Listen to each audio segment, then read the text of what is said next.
election system. 여러분 안녕하십니까? 저는 마크 하원의원이고요.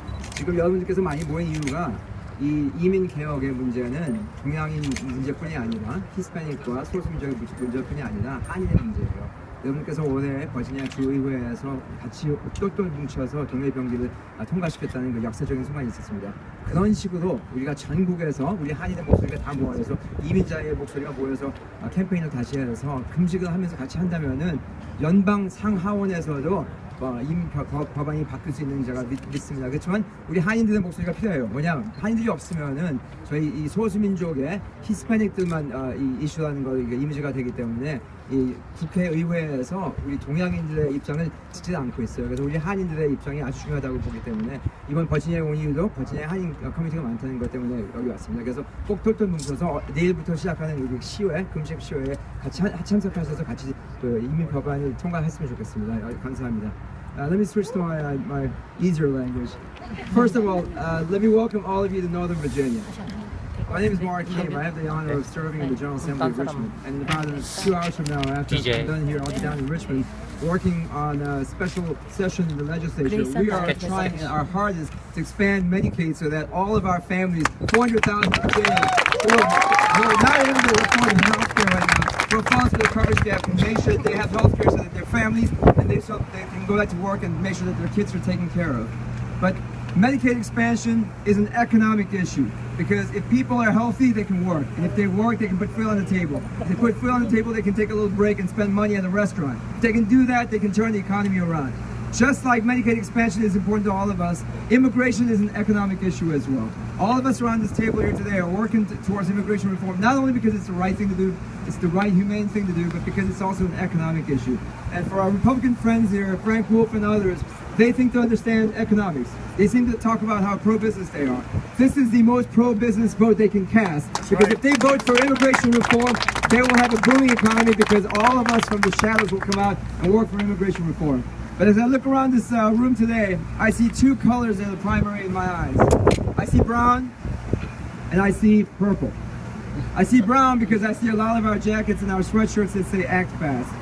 But if you combine all of us in America, African American, Latino, Asian, Caucasian, and you mix it all together, I think we will have a brown race. And I think the color of your clothes symbolize something that's very important to me.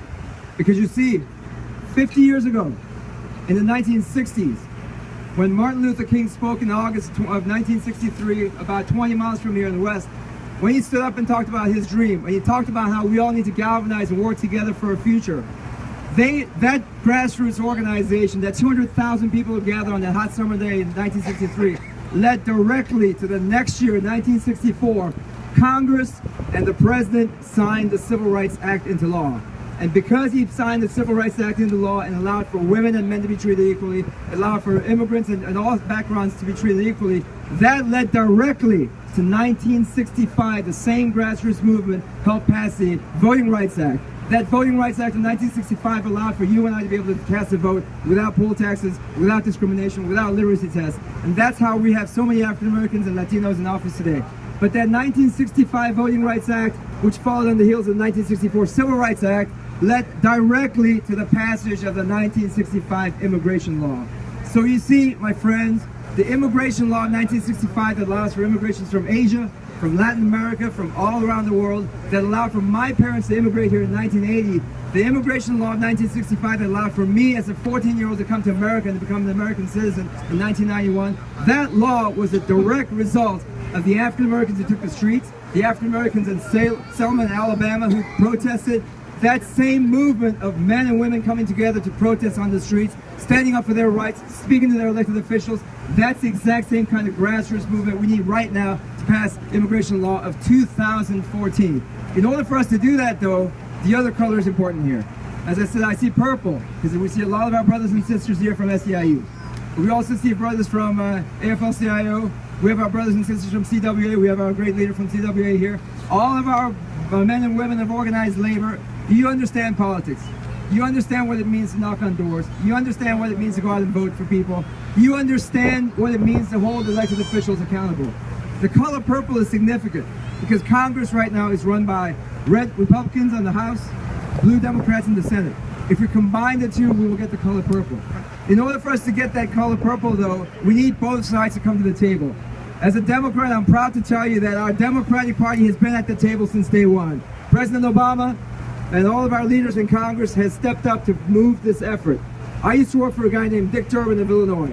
In 2001, when I was his chief counsel, we helped write this bill called the DREAM Act. And in 2001, the DREAM Act was co-sponsored. In fact, it was led by a Utah Republican named Orrin Hatch. Well, guess what? The same Orrin Hatch who drafted and introduced the DREAM Act in 2001 is a guy that's standing against the dreams of millions of Americans today.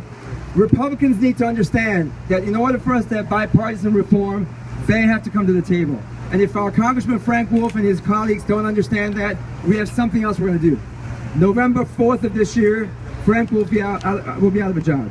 But we will replace him with a Democrat. We will replace every single Republican who stands in the way of immigration with a Democrat so that we can finally pass immigration reform. But until then, we're going to do everything we can to keep pushing pressure. And one final point. How many of you here are fasting today? How many of you have fasted with these guys over the last few weeks and months? How many of you have visited the tent when Alicio and Dejung and others were there day after day, night after night, fasting and praying so that we can have reform? Well, my brothers and sisters, everybody who's ever fasted, you know how it gets to be tough. Physically hard, you get hungry, you get tired, you get desolate. I fasted many times in my life. My father was a Presbyterian missionary. We've done a lot of fasting for causes.